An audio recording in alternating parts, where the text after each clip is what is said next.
Rulalar.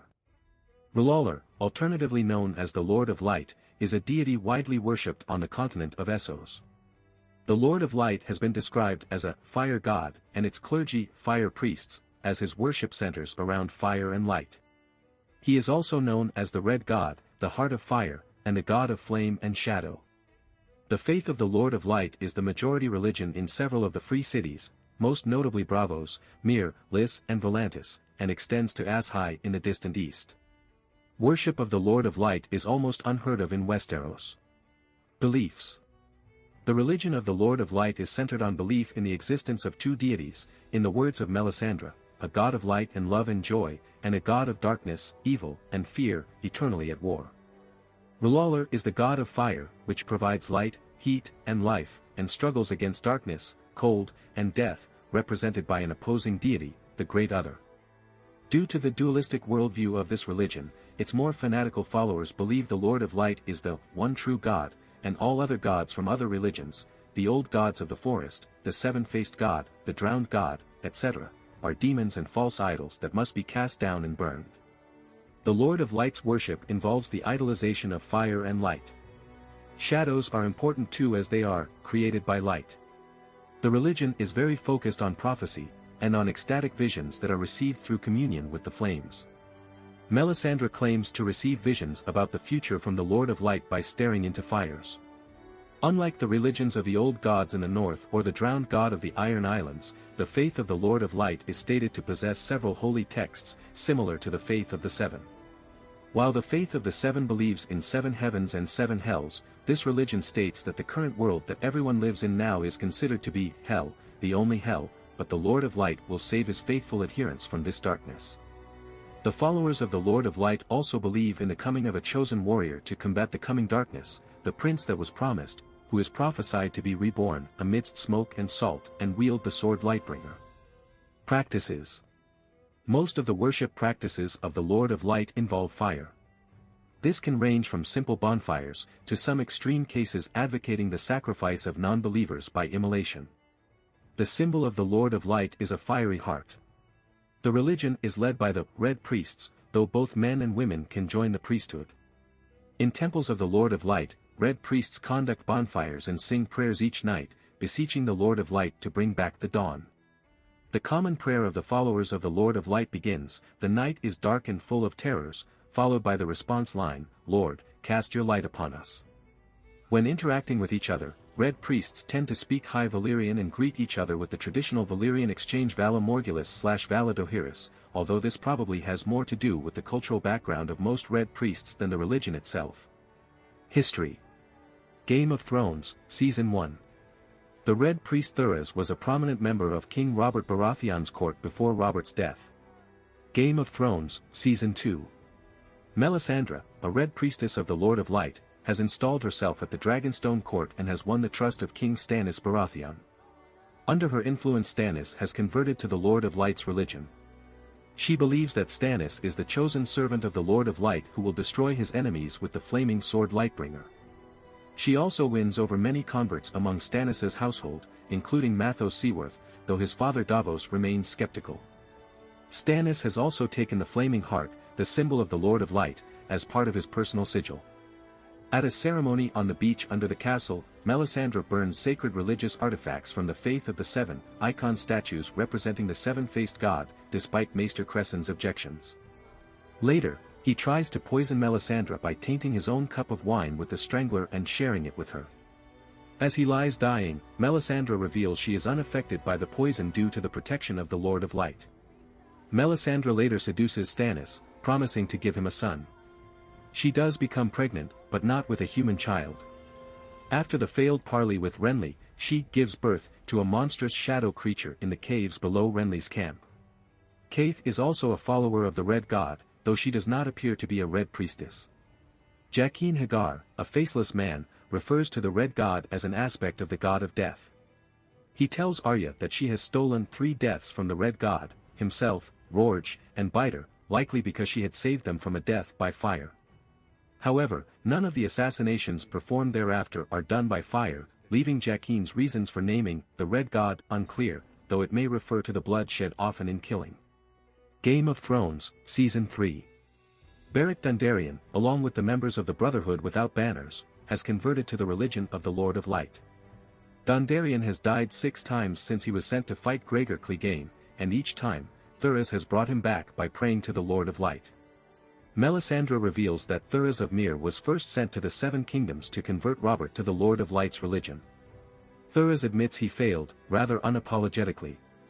Celis Baratheon is revealed to be a fanatical follower of the Lord of Light, to the point of taking pride and joy in her husband's infidelity with Melisandre as it was done in the service of their god.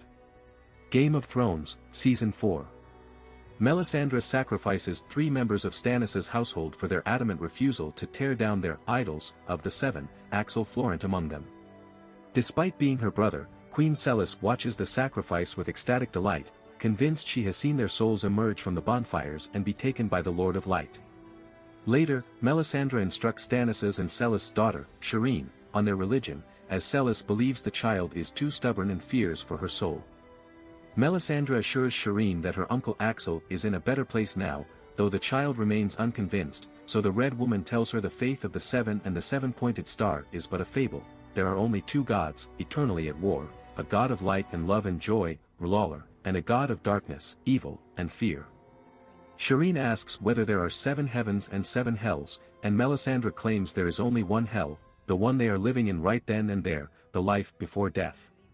Game of Thrones, Season 5. Melisandre sacrifices the Shireen to the Lord of Light.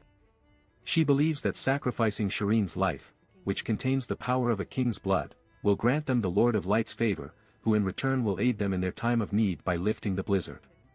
This act initially seems to work in their favor as the very next day the temperature climbs and the snow melts enough so that Stannis' army can march on Winterfell as planned.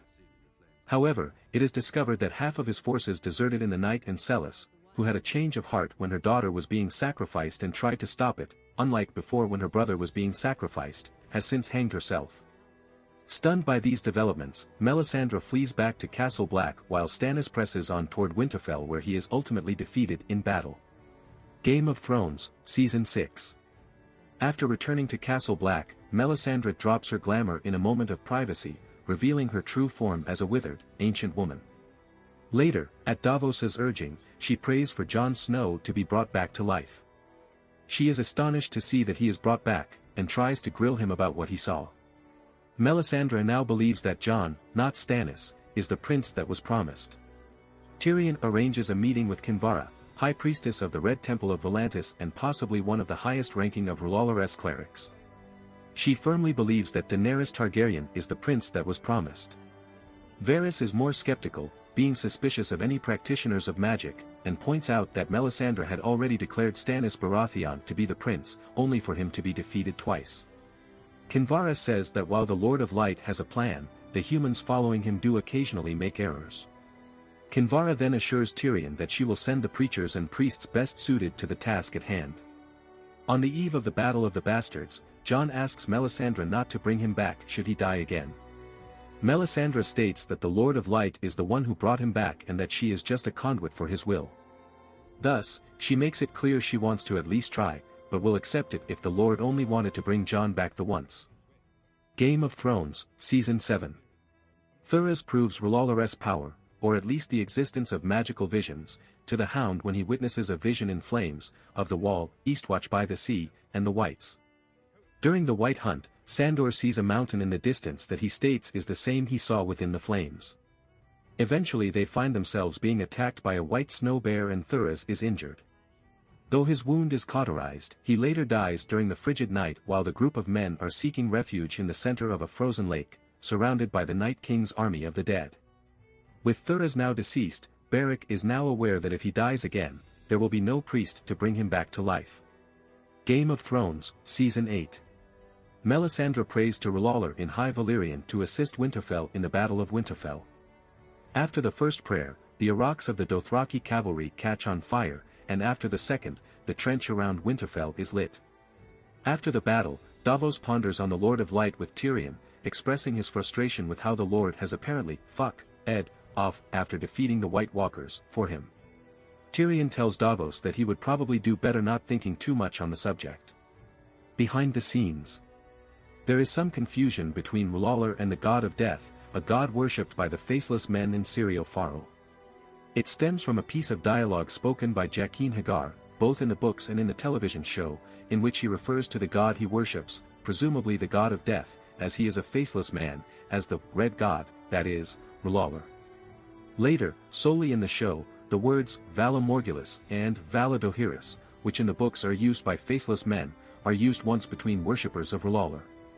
While this confusion has yet to be cleared up, a likely explanation lies in the fact that the many-faced god of death is a syncretic religion, which holds that every god or set of gods is just another facet of the god of death.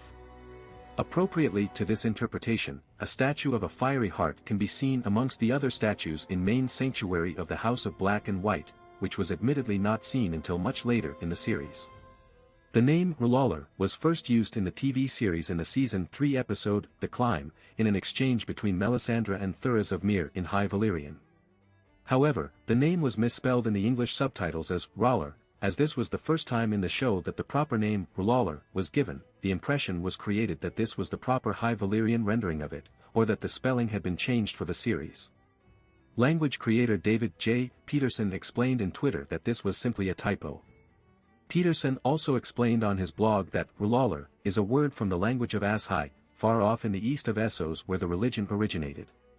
Logically, people speaking High Valyrian would slur the pronunciation of a foreign word, which is the reason why Thuras pronounces it as R'hlloro, which might explain the mistake. However, Peterson made it clear that the name was spelled correctly in the original translation he handed in, and the typo was made at some later point in the production process. The Blu-ray release of Season 3 corrected this typo. In the books. In the A Song of Ice and Fire novels, the Lord of Light religion has a strong dualistic belief, focused on the struggle between the Lord of Light, the one true God, and the evil deity known as the Great Other. The Lord of Light is the god of fire, which provides light, heat, and life. His symbol is a heart surrounded by fire. The Great Other, his eternal enemy, represents darkness, cold, ice, and death. R'hllor is a popular deity throughout the continent of Essos, worshipped extensively in several of the free cities. The Temple of the Lord of Light in Volantis is said to be 3 times larger than the Great September of Baelor in King's Landing. There are many different religions throughout Essos, but few are very widespread, with each nation or city typically possessing numerous local religions, unlike the faith of the Seven in Westeros. However, the Lord of Light religion is probably the most widespread religion in Essos, spanning from the free cities in the west to ASOIAF in the distant east. It isn't the majority religion in every city, i.e. it is a small minority in Braavos, but it is still present there. Nonetheless, it is in a plurality in many regions, and in the southern free cities such as Myr, Lys, and Volantis it is certainly the majority religion. When Jorah Mormont passes through Volantis, a character known as the Widow of the Waterfront outright says to him that R'hllor has more followers in the city than the followers of all the other religions put together. So far in the books, it isn't clear if the Lord of Light religion is controlled by one universal organization across the entire world, the way the faith of the Seven is run by the hierarchy of the most devout and the High Septon, though there is a high priest, by the name of Benero at the temple in Volantis. There are clear leaders of the Lord of Light temples for each free city, such as Volantis, but the relationship between the temples in Volantis, Lys, or ASOIAF is uncertain. Different denominations have not been stated to exist, but if Melisandre is any indication, adherents in ASOIAF are much more strict than worshippers in the free cities. Melisandre often advocates human sacrifice through immolation, but people from the free cities, such as Thuras of Myr, advocate a kinder and gentler version, stressing that the Lord of Light is a loving God. The members of Stannis' court, who have converted to the faith of R'hllor, are known as the Queen's Men, alluding to the fact that Celis was among the first in Dragonstone to convert, and is a vocal supporter of Melisandre and of her god, arguably more so than Stannis himself. By contrast, Davos and other members of Stannis' court who are also supporters of his cause but have kept the faith of the Seven, are known as the King's Men. Following the Battle of the Blackwater, many of those who converted to R'hllor, nobles and commoners alike, renounced the new god and returned to the gods they've known all their lives, figuring that R'hllor must be a feeble god to let his followers be chased off by a dwarf and a dead man. Besides the court of Stannis and in the ranks of the Brotherhood without banners, the religion of R'hllor is present in Dorne. Several red temples exist on the peninsula, but their influence wasn't described in the novels so far. According to George R.R. Martin, the the Rulala religion is strongly influenced by the real-life religions of Zoroastrianism and Catharism. The central element it borrows is that it is a ditheistic religion. There is one true, good God, locked in eternal combat with an evil deity. As part of this dualism, Rulala, who embodies light, fire, and heat, is opposed on the level of primordial forces by the Great Other, who embodies cold and darkness. Zoroastrianism may have also influenced several later dualistic belief systems, such as Gnosticism, Manichaeism, and Catharism, which the Rulala religion also resembles in some respects. For example, in Gnostic belief, the material world was made by an evil, devil-like deity known as the Demiurge, who trapped the immaterial souls of humans in the physical world, while the true God is trying to free human souls from the evil physical world. Similarly, in the TV series Melisandre explained to Shireen that in the Lord of Light's religion, the current world of the living is essentially hell, and the Lord of Light is trying to free his faithful followers from it. The Gnostic Demiurge is described in the Pistis Sophia as a being of flame and shadow. This, however, puts it at odds with the Zoroastrian faith it is supposedly based on, which stresses a lack of dualism between the physicality and spirituality to the point of denying asceticism. Additionally, the faith of Rulala seems to discard free will, claiming that all of humanity are the Lord of Light's slaves, while free will is one of the most important tenets of Zoroastrian practice. The proper name of the deity is Rulala, though he is alternatively called the Lord of Light or Red Rulala. Rulala might simply be the word for Lord of Light in the language of Ashai. As for how Rulala is pronounced, in the third novel, A Storm of Swords, Davos at one point complains to Stannis that some of his followers are uncomfortable with such a foreign religion, and says of Rulala that the very name sounds queer on Westerosi tongues, and difficult to pronounce. Stannis disagrees and responds, Rulala. Why is that so hard? Later in the same novel, when Arya encounters the Brotherhood without banners and first hears of the Lord of Light they follow, she echoes Davos's confusion by interjecting, who's Rulor? The text points out she couldn't even say it, indicating that Rulor is not how to properly pronounce Rulala.